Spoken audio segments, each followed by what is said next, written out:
चाललो रे हा मग. गुड मॉर्निंग मित्रांनो. तर आज 29/7/2026 आणि आज आहे गुरुपौर्णिमा. तर या गुरुपौर्णिमेच्या पवित्र दिवशी आज आपण चाललेलो आहोत मढी आणि मायंबा या ठिकाणी गुरूंच्या दर्शनासाठी. तर बघूयात आजचा हा प्रवास किती गमतीशीर होतोय, कारण आज आपल्यासोबत आहेत हिम्मत, दत्ताजी आणि महेंद्रांना. तर आज बघूयात काय होतंय काय नाही.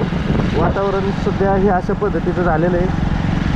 पाऊस तर लागणार आहेच मध्ये कुठेतरी, आणि तशी तर काही तयारी केलेली नाही आहे पावसाची, पण बघूयात आता. तर मित्रांनो, आता आपण आलेलो आहोत मांडवगण फाट्यावरती. तर आपल्या मागच्या बाजूला जे दिसतंय तो म्हणजे सोलापूर रोड आहे, आणि आत्ता सरळ जाणार आहेत आपण नगरच्या दिशेने. तर हा समृद्धी महामार्ग आहे जो की पुणे सोलापूर नगर सोलापूर अटॅच करतो. तर ह्या रोडवरती आपला थोडासा प्रवास होणार आहे वाळूंज बायपासपर्यंत. मित्रांनो, आता आपण थांबलो आंबिलवाडीमध्ये बरं का. रस्त्याच्या पलीकडच्या बाजूला लावली गाडी, आणि आत्ता आपण थांबलो आहे आपल्या सकाळी सकाळी नाश्त्यासाठी आंबिलवाडीमधील त्या सुयोग हॉटेलवरती आपण, जो की आपला नेहमीचा पॉईंट आहे. अजून आत्ताशी फक्त भजे आलेत, जे की गणराजन सांगितलेत, कारण त्यांना होतं पित्त.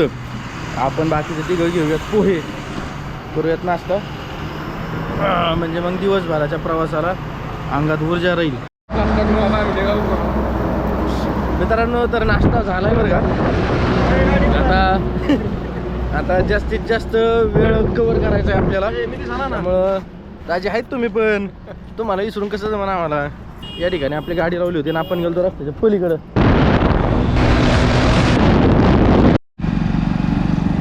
मित्रांनो, आता आपण वाळुंज बायपास या ठिकाणाहून आपण राईट मारलेला आहे, आणि आता आपण वरती जाऊ. तो रस्ता आहे नगरचा, हा आपला बायपास, जो की आपल्याला थेट चांद बेबीपर्यंत घेऊन जाईल. तर या बायपासमुळं भिंगारचं ट्रॅफिक, हे अंतर आणि वेळ खूप वाचत आहे. तर आपल्याला जेव्हा शेवगाव पाथर्डी त्या साईडला जायचं आहे, तेव्हा हा बायपास खूप महत्त्वाचा ठरतो.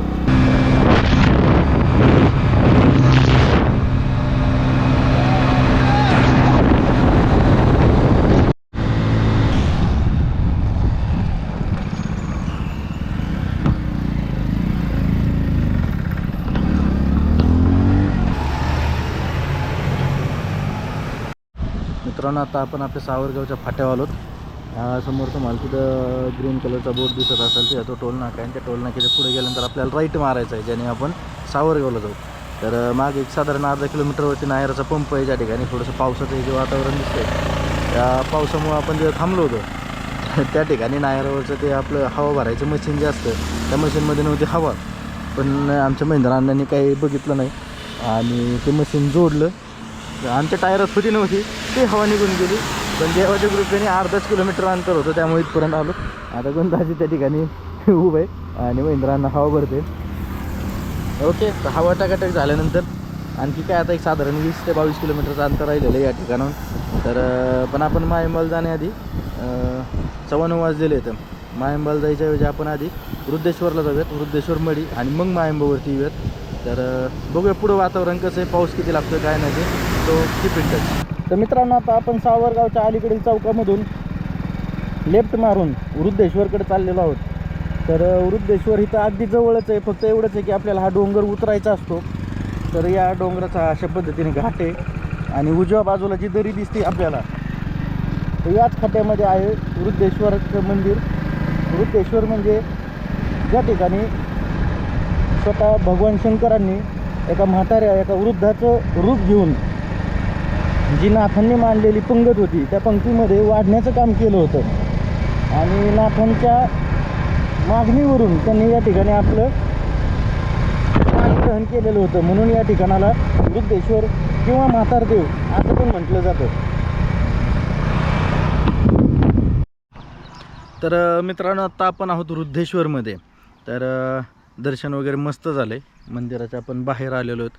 आणि या ठिकाणी आपल्याला बघायला भेटलं की भरपूर असे भगवी लुंगी आणि बनियनवरतीच असणारे असे बरेचसे शिष्य त्यांच्या गुरुची पूजा करत होते. आणि मंदिरामध्ये देखील अभिषेक चालू होता, कारण की साहजिकच आहे, आदिनाथ गुरु सकळ सिद्धांचा तर त्यामुळं वृद्धेश्वरमध्ये गर्दी असणं साहजिकच होतं. तर आता आपण निघूयात मढीच्या दिशेने. साधारण एक 10 किलोमीटरच्या आसपास अंतर असेल, प्लस मायनस थोडंफार सांगता येत नाही. पण जाऊयात आता मढीमध्ये किती गर्दी आहे आणि त्या ठिकाणी आपलं दर्शन कसं होतं आहे आता ते पाहायचं आहे आपल्याला.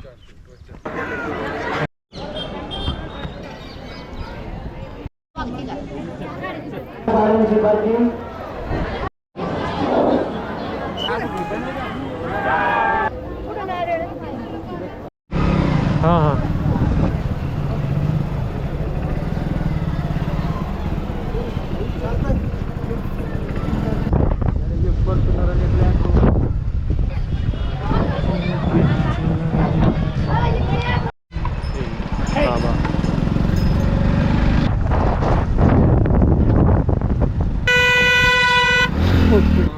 बघा इकडं मी माझ्याकडे दाखव मी काय दिसतोय बघा. मस्त आहे, चांगलं दिसतं.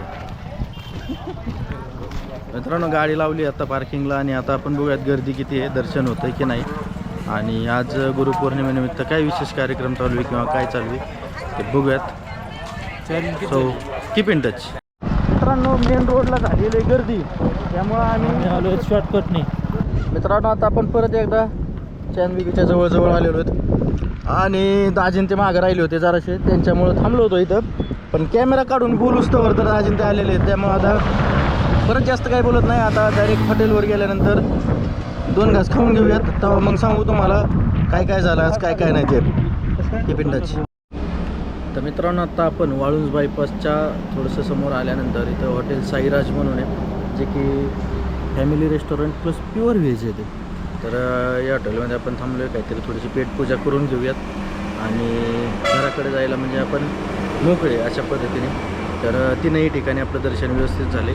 सकाळी आपण पहिल्यांदा वृद्धेश्वरमध्ये गेलो, मोजकीच गर्दी होती, दर्शन व्यवस्थित झालं. त्यानंतर तिथून आपण मढीमध्ये गेलो होतो. मढीमध्ये मात्र भरपूर गर्दी होती. गर्दी भरपूर असल्यामुळे आपण त्या ठिकाणी दर्शन रांगेत काही उभं राहिलो नाही, बाहेरून दर्शन घेतलं त्या ठिकाणी. आणि तिथून मग रस्त्याला देखील भरपूर गर्दी होती. त्यात आपली गोप्रोची चार्जिंग संपली, मग त्याला चार्जिंगला लावला आणि त्यानंतर आपण येऊन पोहोचलो मायंबावरती. तर मायंबावरती नेमकं असं झालं की आम्ही दर्शन रांगेत होतो. आमचं दर्शन होऊन आम्हाला नेमकंच समाधीपासून थोडंसं आम्ही पुढं आलो आणि आरती चालू झाली. आणि आरती चालू झाल्यानंतर नेमकं आम्ही अशा पॉईंटला येऊन उभं राहिलो जिथं आपला मागच्या बाजूला होम आहे. आणि त्या ठिकाणी कसं होतं मित्रांनो, जे बाकीचे जे भक्त आहेत, ज्यांच्या म्हणजे काही संचार वगैरे येतो किंवा ज्यांना काही त्रास वगैरे असतो, ते जे माणसं आहेत ते सगळे होमापाशी असतात. आणि त्या ठिकाणी आपण उभं राहिल्यानंतर ते संचार आलेलं किंवा त्यांना होत असलेला त्रास त्याची आपण काही शूटिंग काढत नाही. त्यामुळं मायंबावरती आपण काही जास्त शूटिंग काढली नाही. लागोलाग आपण तिथून लगेच आरती झाल्यानंतर लगेच निघालो. तिथं ट्रॅफिक जाम झालं. मग थोडंसं वाकडं तिकडं वावराने आपलं सवयच आहे आपल्याला, गाडी काढली तिथून आणि साधारण 1 तासामध्ये आपण मायंबावरून आता इथं वाळुंज बायपासला येऊन थांबलो. आता या हॉटेलमध्ये जाऊ, जेवण करू आणि घराकडे निघूयात. स्टार्टरला पापड आणि या बाबाने मागवले. आम्ही असलं कधीच मागवलं नव्हतं स्टार्टरला, डायरेक्ट जेवण नुसतं दुतवायचं. तर मित्रांनो जेवण वगैरे झालेलं आहे. या ठिकाणी आपण हॉटेल साईराम या ठिकाणी आपण जेवणाला थांबलो होतो. तर मशरूम मसाला, पनीर मसाला, दाल तडका, चव छान आहे. तर कधी आमच्या नगर सोलापूर हायवेला असताल तर नक्की या ठिकाणी व्हिजिट करा. तर पोहोचलो तर आपण टाईमच होतो, तुम्हाला खाली वेळ पण दिसत असेल किती वाजता आपण पोहोचलो ते. पण आवड जरी यूट्यूबची असली तरी पण व्यवसाय पण महत्वाचा आहे आणि त्यात आपला व्यवसाय म्हणजे अत्यावश्यक मधला. मग आल्यानंतर गेलो श्रीगोंद्याला, काही लागत होते ते मेडिसिन वगैरे सगळे घेऊन आलो. काही तर अजून खिशात येतं आणि ते अजून मला जाऊन मेडिकल उघडायचंय. पण त्यापूर्वी म्हटलं जे आज काही जे शूट केलंय ते सगळं म्हटलं एडिटरकडं सुपूर्त करावं. त्यासाठी देऊळगाव पासून निम्म्यात आलोय तांदळीमध्ये, दादा तिकडून आलाय. तर आता हे फुटेज हे सगळं एडिटरकडे आपण सुपूर्त करूयात आणि मी पण जातो दुकानावरती. तर एवढं एवढं बोलून मी माझं छोटंसं भाषण, छोटासा व्हिडिओ इथंच संपवतो आणि तुमची रजा घेतो. पुन्हा भेटूया अशाच एका नवीन व्हिडिओमध्ये, नवीन व्लॉगमध्ये. करूया काहीतरी नवीन गंमत. तोपर्यंत टाटा, बाय बाय. आदेश. दाजी भजी कसं काय? एकच नंबर.